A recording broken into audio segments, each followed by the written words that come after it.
the the blending of the law and the technology is kind of what makes this so challenging for people. So don't assume that just because you've got someone who's following along with the technology that they're also getting the law, and vice versa. So we sort of have to address both symptoms and make sure that all of our bases are covered. Forget your vocabulary,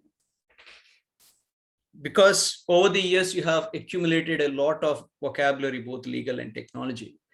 I suggest you strip that off before you go into the teaching room, and see if you can teach with a minimum vocabulary as much as possible, so that a person who is not in that industry would understand it.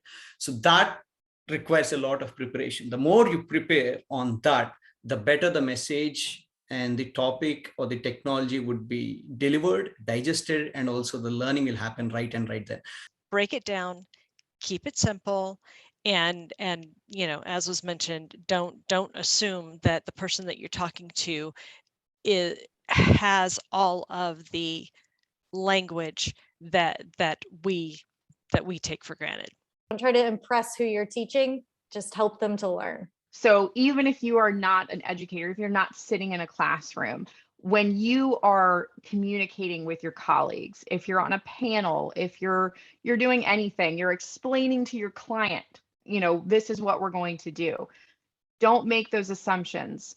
Watch your vocabulary. If there's certain terms that you say, okay, well, they need to know this term, break it down. Find relatable ways to teach what you're trying to communicate. Don't let your ego get in front of you when you're speaking to someone.